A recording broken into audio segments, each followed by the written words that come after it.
What's up? Brandon and Johnson here with an email reply, and the question is, quick question, let's see how quick it is. Hi, I've decided to start your macro regime. I've done it how you suggested, however I want to lose weight, so how long do I take the number 15 down to? I work out 6 days a week and I reduced the number to 12. But I made the carbs 57 grams. Is that healthy? My weight is 154 pounds, but I want to drop it below that as opposed to maintain it. 154 would put your... Okay, first of all, you've misunderstood the way in which this all works. So the first thing I'm going to say to you is 154 multiplied by 10, 1540 calories, possibly about 16. That means you've worked out, I would say, about your caloric baseline to be about just under 1600 calories, which means you're about to start cutting on what can only be guessed at 1000 calories. Don't do that. Don't do that. That's so little. Well, you could do that if you just sit at home all day, but assuming you're lifting heavy, which you should be if you're cutting. If you're not cutting, you're just getting small. Trust me, I know. Injured. It hurts. If you're cutting properly, that's what you should be doing.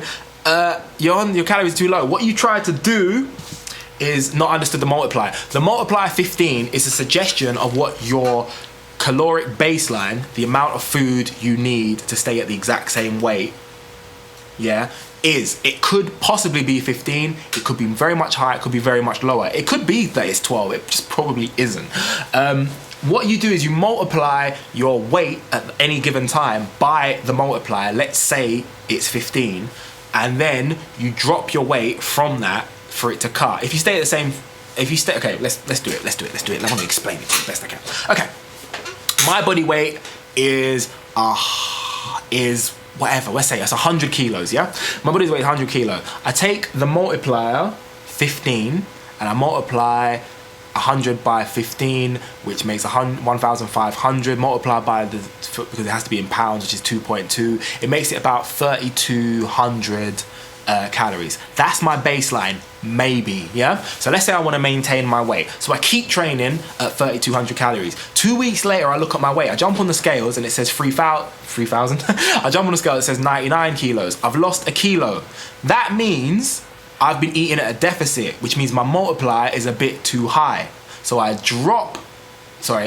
multiplier is a bit too low. So I increase my calories by making it, say 15 and a half or 16.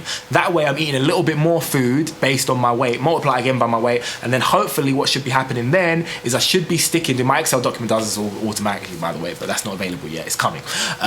So then at that point, you should hopefully be staying the same weight. Now if you want to cut, you do the exact same thing, work out your baseline, and then you drop, for a fast cut, I say 600 calories from that. Let's ignore all the macro stuff. You drop 600 calories from that and then see if you lose weight. Now, I can't tell you what your multiplier should be. It's based on you and your life. I did a video about it here. It could be 15. My one at the moment is 19.25, and have some people that are on like 13. I can't know. You have to just try it out for yourself and work it out. But you don't drop the multiplier to lose weight. Don't do that. You drop from your baseline that you work out using a multiplier, and the multiplier you get from gaining / losing / maintaining weight and experience. I can't tell you what it is. Or you can, if you don't want to know multiplier thing, you can go to an online calculator and find out your total daily energy expenditure. There are loads of calculators that will give you an idea. They won't be right, but they might be close. They're probably going to be closer than eating the small amount of food you wanted per day. Now, you did ask me another thing, is 57 grams of carbs healthy? I would say it is in no way optimal for maximizing results of any weightlifting program, but in terms of is it healthy, the human body doesn't actually need any carbs. It works much less efficiently with lower carbs, so I would advise you not to have low carbs, too low carbs, carbs that low. But in terms of is it healthy, is it safe? Yeah, it's totally fine. Without any knowledge about the rest of the macros, it could be totally fine. There's no amount of carbs you need. In terms of protein, there's a certain amount of protein you need per day. In terms of fat, there's a certain amount of fat you need per day. If you said to me, I'm eating 10 grams of fat per day, I would say stop. You are about to kill yourself. If you said I'm eating like 5 grams of protein per day, I would say stop. You're about to kill yourself. But carbs, you might want to bring them up. If you recalculate, you will bring them up. It's just how the numbers will work. But don't worry about carbs. It doesn't. It's just carbs. I did a video. Who cares about carbs? Who cares about them? Hopefully it's been some help. BradDadenJohnson@gmail.com. If you have any queries or theories or suggestions or anything, let me know. Other than that, like the video, like my Facebook, follow me on Twitter, Instagram, and of course subscribe. Peace.